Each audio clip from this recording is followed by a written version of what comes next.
Hello, Rock Sound! It's John Feldmann from the band Goldfinger here in lovely Los Angeles. I'm actually in Calabasas, where my studio is, or as Caleb from Beartooth likes to call it, Calabasas. We're going to do a track-by-track video of our new album. This will be our 10th album. We've been a band since 1993. Our original guitar player, Charlie Paulson, is now back. We're going to start with track 1, which is Infinite. Infinite was probably the most challenging song to record. Charlie really wanted to have an input lyrically. This album, I really tried to engage, Moon from Greek Fire and Story of the Year, and Mike Herrera from MXPX to sing and play a lot more on this album. So both, Charlie Paulson, our original guitar player, and Mike sing a lot on this album. And this song, the three of us are all kind of singing together. Charlie's got the second verse. The song was, the concept initially was like, it feels so infinite, the idea of, this kind of quarantine, no man's land that we're living in with an unsure future that, it feels so infinite. Just, it felt bigger than me when the song was when I first kind of started putting the song together. And then Charlie had, kind of his stamp on, kind of his political views and, kind of where he stands with all this stuff. He really, and we went back and forth with these lyrics. We probably had 5 different versions of this song before the version that you heard. And the song sort of is calling out to, what future am I leaving my children? What kind of political landscape do we have now that's going to affect them 10, 20 years from now? So, the song starts out with these, the guitar that sounds like a siren, sort of like a call to arms kind of thing that, initially I didn't love when Charlie wrote that part, and it's grown on me, and I love the way I just love this song so much.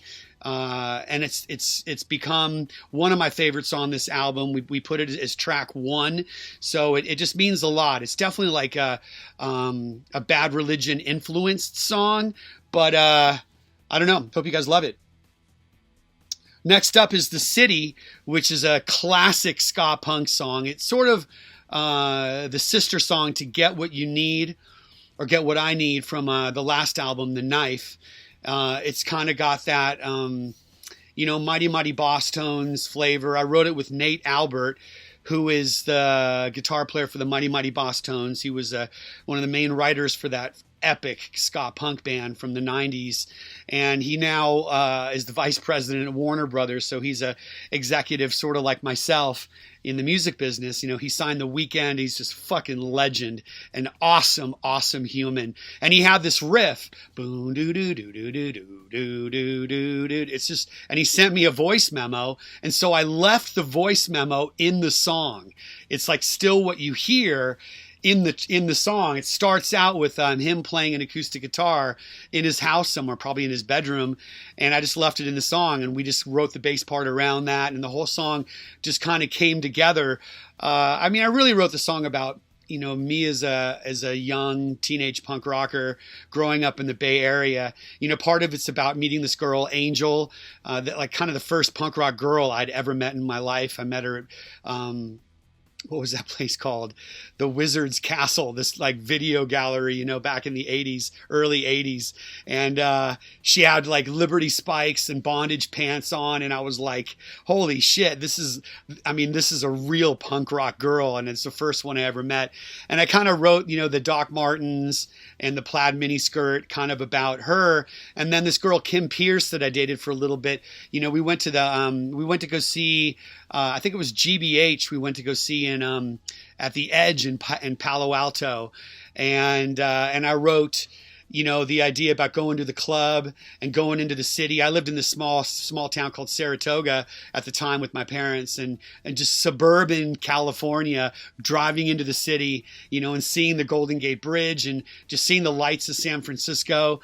That's what the song's about. It's just a throwback to that part of my life, when I first discovered punk rock. The third song on our album is called Wallflower. And this song was the last song that I wrote for the album. A lot of times I do this, I feel like I'm just missing that one song. And Wallflower ended up becoming the first single we released. I just was so excited about it. And, when I first met my wife, she was, it definitely, we had a long courtship, and we dated for, I think, 5 years before we got engaged. And, she has this, with me, she's totally open, but a lot of time with new people, she's just kind of shy and keeps to herself. And so I kind of wrote the song about my little wallflower, about my wife. And I also love the perks of being a wallflower, and I also wanted to do something like really classic Goldfinger, like Superman style ska punk. I got Matt Appleton from Real Big Fish to play the horns on it. He also played on The City, the song before this, and he just killed the horns on it. It's just, this incredible combination of like old school Goldfinger with like a new school sound. And, Travis Barker played drums on the whole record, and he just crushed Wallflower. This is the last song we recorded. He just came in and heard the song once, recorded it in one take. And, I'm really proud of this song. It's just, I love my vocal performance. I love the halftime feel of the chorus. It just feels very classic. Fourth song on the album is called California on My Mind, which is sort of a sister song to Tijuana Sunrise off of The Knife. And I've been in California my whole life. I was raised in the Bay Area. I moved to Los Angeles when I was 18. I've been here, since I was born. I was born in San Diego, and I just wanted to write a song about my experience living in San Diego after high school. I lived down there from 17 to right before I turned 19. And I just wrote the song about being in Mission Beach and driving, skating down Diamond Street, going to the liquor store, and just kind of like, I don't drink anymore, but back then I was I definitely drank back in those days. And I spent a lot of time in Mexico when I lived in San Diego. So I kind of wrote this song just about, Mission Bay, living in Mission Beach and living in Ocean Beach, and just my experience with just kind of my first beach living. I lived in the valley when I lived in the Bay Area, over the hill from Santa Cruz. So this is my first time living right like on the Strand in Mission Beach. And California in my mind is just, it's a real feel good reggae song. It kind of, it's got some Sublime influence in there, and it's just like, I grew up on reggae music, for me it was ska, punk, and reggae. And I remember getting, the Peter Tosh album Equal Rights. It just changed everything for me. The one drop on the drums and just the way the bass played. And we just, Mike killed the bass on this album, Mike Herrera. And I love this song. One of my favorites. The fifth song is Nothing to Me, which, is definitely the punk rock song of the album. Again, growing up, it was, I just loved punk rock, and I had Bad Religion's first album, How Could Hell Be Any Worse? And this song just has that, old school feel to it. My first band, Family Crisis, we toured with 7 Seconds. So I kind of, tapped into all that energy. And this song, I guess, it kind of is a sister song to Infinite, where there's definitely like a political sense to it of just like, and it's not just one-sided. It's the idea that, when you're going through social media and people are like, do this, or, you have to vote for this person or do that. And it's like, I'm like, don't fucking tell me what to do. That old, defiant teenager comes up. And so this song was really like, fuck you, fuck that. I'm not waiting for your comeback. It's like, that's the idea of this whole song, is like, and a lot of times now I write songs for the idea of how it's going to be played live. What's it going to be like live? And I just feel like this song is going to go off. And it's also, it also kind of is a sister song to Million Miles off of The Knife. I really feel like, The Knife, I just love that album, and I just wanted to kind of continue on part two. A lot of this album really is part two of The Knife. So that's Nothing to Me. The sixth song is called Good Guy. And I think a lot of times, being a parent and being a husband, like I'm doing the right thing. I'm just trying to do the right thing. And I had this one day I got in an argument with my wife and my kids weren't doing anything. And I just, I had this business relationship that went south and I'm like, I'm just sick of being the good guy is what I thought. And the song just kind of came out of me. I wrote it in probably like 2 hours, just kind of came together lyrically. And, Mike killed the second verse. I just, this was definitely a collaboration song. And it's just the idea of really, kind of doing the right thing and being a good guy for all of, for all your life. And then just having that just desire to just say, fuck it all. I'm moving to South America and I'm taking everything with me. And, it's just that song of just like, I'm just going to go ballistic for one day. I just have to be right. Instead of, they say, do you want to be right or do you want to be comfortable? And this song is like, I'm going to be right at all costs, The seventh song is called The Best Life. And so when we were on tour with No Doubt back in 1996, we had a show booked at the Stone Pony. We played and the next night was the Roseland Ballroom in New York City. So we played the Stone Pony in New Jersey, and No Doubt had to cancel because Gwen got really sick. So we headlined that show. And, after the show, I was, just signing some CDs or autographs and like I took some pictures with people. And I met, my future wife, Amy, was with some friends. She hadn't heard of my band. She was just there to see No Doubt. They canceled, so she stayed anyway. And I was like, man, that is the hottest girl I have ever seen in my life. And I think I was 27 and she was 24. I mean, we were kids, and it was like I wrote this song, The Best Life, about, the first time meeting her in New Jersey, all the way through kind of the history of our relationship, when she moved out to Los Angeles and, we started dating and just kind of everything that happened, having kids and just having this life that's beyond anything I could have ever imagined, just having these, awesome kids. And I mean, I love being married. I've been with her now for 24 years and it's been incredible. And this life just, and it's, I think, to be honest, it was a challenge writing such a positive song in such a challenging period of time when we've been, stuck at home and been quarantined now for 9 months almost. And it's, writing the song, The Best Life I Ever Had. But, the truth is that like I couldn't ask to be quarantined with better people, and my relationship's grown stronger, and we have our moments like everybody does. And, but we get through it. And the truth is, for me, I have to, my brain is set for cynicism and sarcasm and negativity. And so I say, I love my life, no matter how I feel. I say it out loud to trick my brain sometimes to feel like even when I don't necessarily love my life, I say it anyway. And I think this song is a testament for, the idea of, we really can change our future and change the trajectory of our life by having a positive mental attitude. And that's what this song is really all about. The eighth song on the record, Careful What You Wish For, I wrote with one of my best friends, Simon Wilcox, she's from Canada. She's one of the greatest lyricists, songwriters I've ever met in my entire life. And we do a lot of sessions together. She's incredible. We wrote this song a while ago. We just wrote it for fun.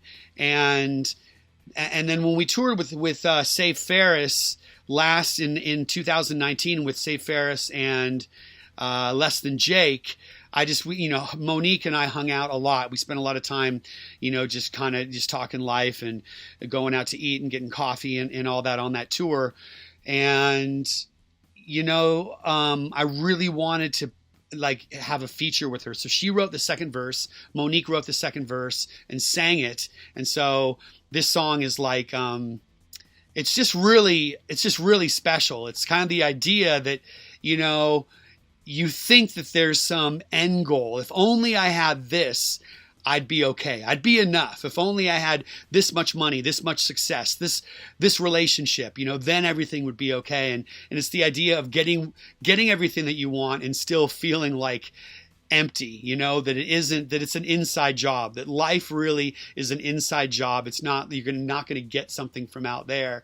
And I know it's easy, I remember I'd hear people talk about this, that we're successful or had everything. But I mean, this has been my attitude as long as I can remember. When I was selling shoes for $5 an hour, I still have this idea that like, everything is okay the way it is, because if I can't be happy with what I have, I'm never going to be happy. There's nothing I'm going to get that's going to make me happy. And that's what this song's about. The 9th song on Goldfinger's 10th album, I guess if you include the best of Goldfinger, this will be our 10th album. Cannonball is another one of those kind of kind of 90s influenced punk rock songs that has some Pennywise. It's got some NoFX. It's got some Bad Religion in it.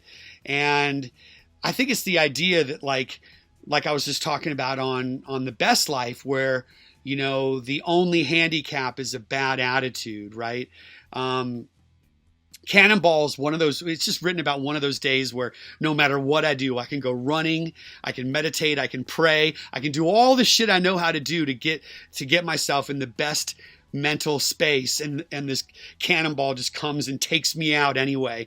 And it's just like throws me to the wolves. And it's like, fuck, man, how am I going to get through this? Whether it's some, fight with my wife or some financial, burden that kind of hits me or whatever it is, my kids get sick. Like, it's just when life just kind of like hits you out of the blue, like, how do you deal with it? And that's what Cannonball is about. And I love that. It's one of my favorites on the album. The 10th song on our 10th album is called Golden Days. And this song was not going to make the album, and Charlie convinced me that our fans would love it. So I hope you do.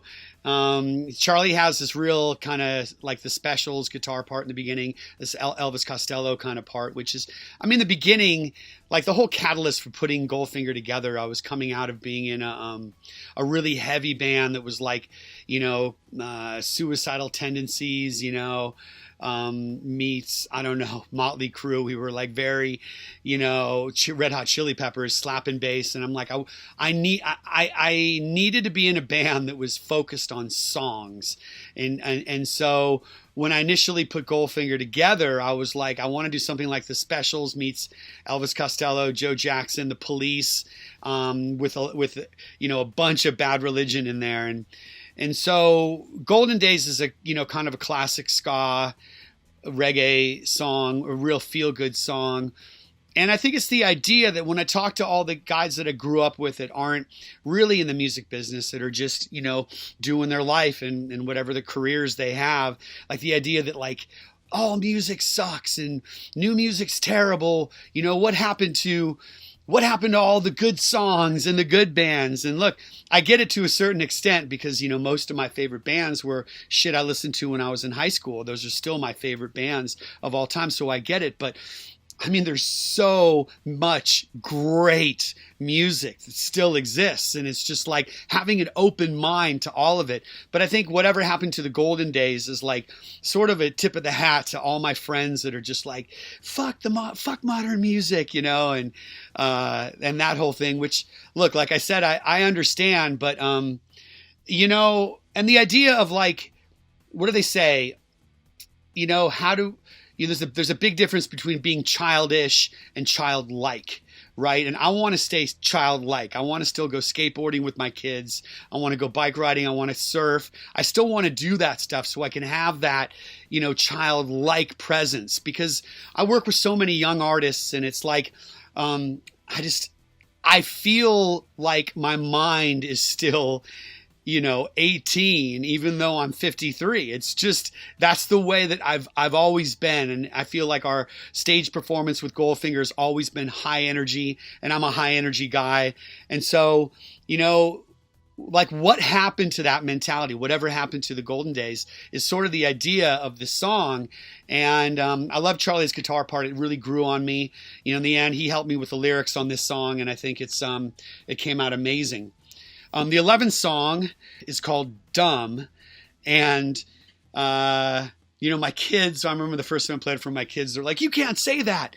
You can't call people dumb. And I'm like, it's just a fun old school ska song. It's got like, it's like a kind of a throwback to Desmond Decker, like the old kind of like first wave ska.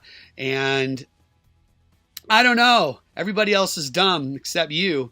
You make my heart go boom, boom, boom. It's just like, it's not really like, I don't know, I'm not a member of Mensa. This song is really, it is what it is. It's just one of those songs. It's just a fun dance song. And I think it's like some days I wake up, and I don't know about you guys, but some days I wake up and I'm just like, God, the whole world are fucking idiots. How is this happening? With everything, with just, politics and health and all the stuff that's happening right now. It's like in this song, I just wrote one of those days where I was like, not saying that I have all the answers, but just saying that like, God, people are just idiots. The 12th song and last song on the album is called Standing on the Beach. And this is definitely like a tip of the hat to Robert Smith and The Cure. Standing at the beach, staring at the sea. It was like a best of Cure album. It was one of the first albums that I got when I was a little kid before I knew much about the band. And so I named the song kind of after that album, and it's got kind of these Cure moments. We've always covered Just Like Heaven, and I love The Cure. They're one of my all-time favorite bands. And this song I wrote a while ago, probably the oldest song on the album. I probably wrote this song in 2017, and it was just kind of sitting around on my hard drive. And I listened to it one day, and I'm like, dude, we have to put this on the album. It just doesn't sound like anything else. I produced it and mixed it like it's straight from the 80s. It's got a total 80s feel to it, and I just hope you guys love it. And I hope you guys love this album. We probably took, I don't know, almost a year to make it, and because we made it in quarantine, I would have stems, and I'd send these different parts. I would just like separate all the guitars, all the drums, and I'd send it up to Mike. I'd send it to Moon out there in St. Louis, because no one could travel, and we were making this record, and so Mike would play his bass guitars and sing at his own studio, and Phil would do this. Moon would do the same in St. Louis. Charlie, I really want to give a shout out to Reed Wolcott and John Graber for helping with this album. They co-produced it with me, and Reed played a ton of guitars from We Are the Union, and John Graber did so much of he played all the organ, did all the percussion, and just really just helped with this album. And I'm just, we took our time, and I feel like we've made a classic Goldfinger album. I hope you guys love it as much as I do.